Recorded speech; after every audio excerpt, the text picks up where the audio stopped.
അസ്സലാമു അലൈക്കും വറഹ്മത്തുള്ളാഹി വബറകാതുഹു. അള്ളാഹുവിൻ്റെ ഔലിയാക്കന്മാരിലെ പ്രമുഖരായ ഒരു മഹാൻ പറയുന്നത് കാണാം, എൻ്റെ ജീവിതത്തിൽ ഞാനൊരു കുറവും ചെയ്തിട്ടില്ല, ഒരു ദോഷം അള്ളാഹു എനിക്ക് മാറി കാണിച്ചിട്ടില്ല, ഒരു വാക്കുപോലും അള്ളാഹു ഇഷ്ടപ്പെടാത്തത് പറഞ്ഞിട്ടില്ല. അവനൊക്കെ പറയണമെങ്കിൽ വലിയൊരു എന്തുമാത്രം ധൈര്യമായിരിക്കും അവരുടെ ജീവിതത്തിനെ കുറിച്ച്. എന്നിട്ട് ബഹുമാനപ്പെട്ടവർ പറയുന്നു, ഇല്ലാ മറത്തും വാഹിദ, ഒരു പ്രാവശ്യം എനിക്ക് ചിന്തിച്ചു നോക്കിയാൽ എൻ്റെ ജീവിതത്തിൽ കുറവ് എന്ന് പറയുമ്പോൾ അത് ഒരു ദിവസം മാത്രമേ. ഏതാണ് ആ ദിവസം?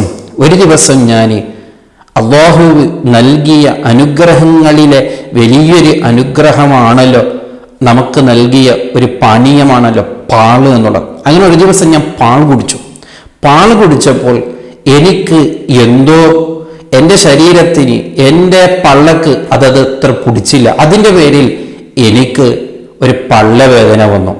അപ്പോഴാണ് ഞാൻ അവിടെ നിന്ന് പറഞ്ഞുപോയി, ലബന, ഈ പാലെന്നെ ബുദ്ധിമുട്ടിച്ചല്ലോ എന്ന്.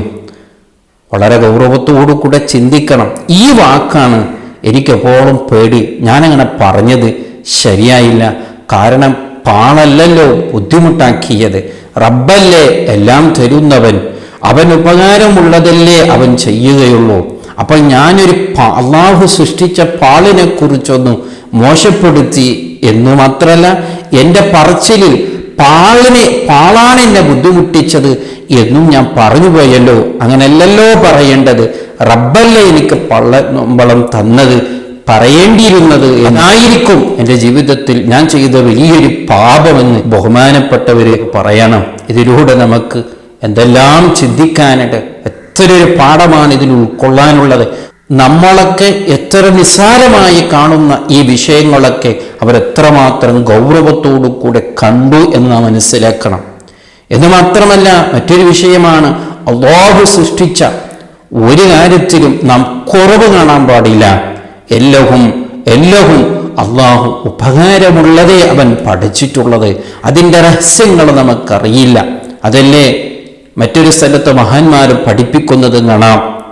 ഒരാള് അള്ളാഹു പടച്ച അള്ളാഹുവിൻ്റെ സൃഷ്ടികളിലെ ഒരു സൃഷ്ടിയാണല്ലോ ബണ്ട്, ഒരു ചെറിയൊരു മൃഗമായ ബണ്ട്.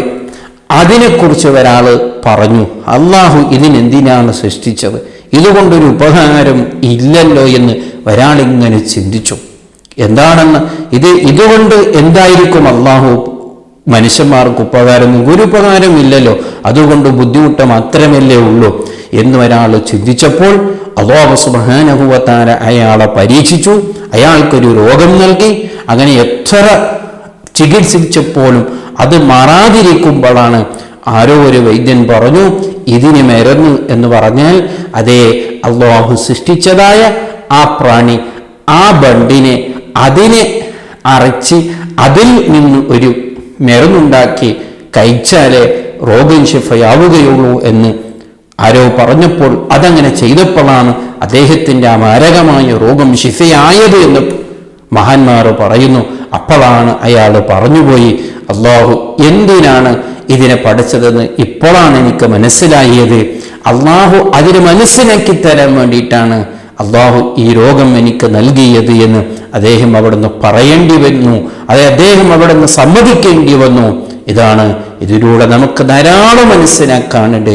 അല്ലാഹുവിൻ്റെ സൃഷ്ടിപ്പുകൾ, അല്ലാഹുവിൻ്റെ അജായിബുകൾ ചിലപ്പോഴൊക്കെ അതിൻ്റെ ഗൗരവം നമുക്ക് മനസ്സിലാവുകയില്ല, അതിൻ്റെ രഹസ്യങ്ങളൊന്നും നമുക്ക് മനസ്സിലാവുകയില്ല.